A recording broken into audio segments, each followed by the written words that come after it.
बंदरों की जंगल की कहानी एक घने जंगल में, जहां सूरज की किरणें मुश्किल से जमीन तक पहुंच पाती थीं, वहां बंदरों का एक बड़ा परिवार रहता था। इस परिवार में सबसे चंचल और शरारती बंदर का नाम मोंटू था। मोंटू हमेशा कुछ न कुछ नया करने की फिराक में रहता था। एक दिन मोंटू ने सोचा, क्यों ना आज जंगल के उस हिस्से में जाया जाए जहां हम कभी नहीं गए। सुना है वहां बहुत सारे मीठे फलों के पेड़ हैं। बंदरों की रोमांचक कहानी को छोड़े नहीं, अंत तक देखें। मोंटू ने अपने दोस्तों को अपनी योजना बताई। सबने पहले तो मना किया, लेकिन मोंटू की चंचलता और जोश को देखकर वे मान गए। सभी बंदर अपने छोटे छोटे कदमों से जंगल के उस अज्ञात हिस्से की ओर बढ़ने लगे। चलते चलते वे एक बड़ी नदी के पास पहुंचे। नदी पार करना आसान नहीं था, लेकिन मोंटू ने एक तरकीब सोची। उसने कहा, हम सभी एक एक करके पेड़ों की शाखाओं का इस्तेमाल करेंगे और नदी पार कर लेंगे। सभी बंदरों ने मोंटू की योजना मान ली और एक एक करके नदी पार करने लगे। जैसे ही वे दूसरी ओर पहुंचे, उन्हें बहुत सारे मीठे फलों के पेड़ नजर आए। सभी बंदर खुशी से झूम उठे और फलों का मजा लेने लगे। लेकिन तभी वहां के राजा, एक विशाल गोरिल्ला ने उन्हें देख लिया। गोरिल्ला ने कहा, यह मेरा इलाका है और यहाँ के फल मेरे हैं, तुम लोग यहाँ से चले जाओ। मोंटू ने हिम्मत दिखाई और गोरिल्ला से कहा, हम यहाँ सिर्फ कुछ समय के लिए आए हैं, हम कोई नुकसान नहीं करेंगे।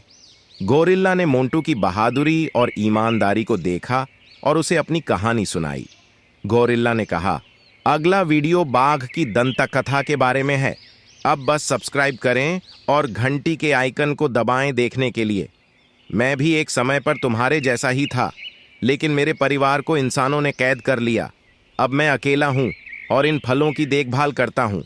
मोंटू और उसके दोस्तों ने गोरिल्ला को अपना दोस्त बना लिया और मिलकर उस इलाके की देखभाल करने का वादा किया। गोरिल्ला भी खुश हुआ और सभी बंदरों को अपनी कहानी सुनाई। इस तरह मोंटू और उसके दोस्तों ने एक नया दोस्त पाया और उस जंगल के रहस्यों को जानने का मौका मिला। वे सभी खुशी खुशी वहां से वापस लौटे और अपने परिवार को यह अद्भुत कहानी सुनाई।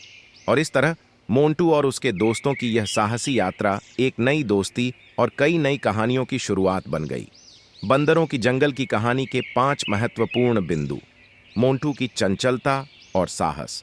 मोंटू, कहानी का मुख्य पात्र, अपनी चंचलता और साहस के कारण जंगल के नए हिस्से की खोज करने का निर्णय लेता है। मित्रों का साथ।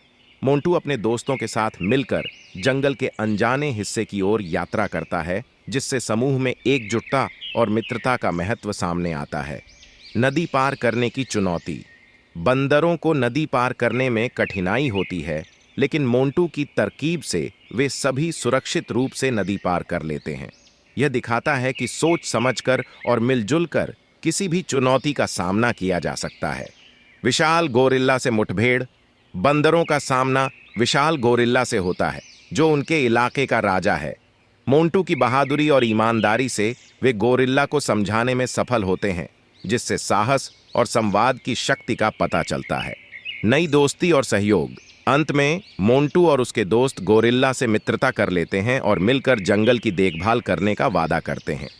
यह कहानी दोस्ती, सहयोग और सहानुभूति की महत्वपूर्णता को उजागर करती है।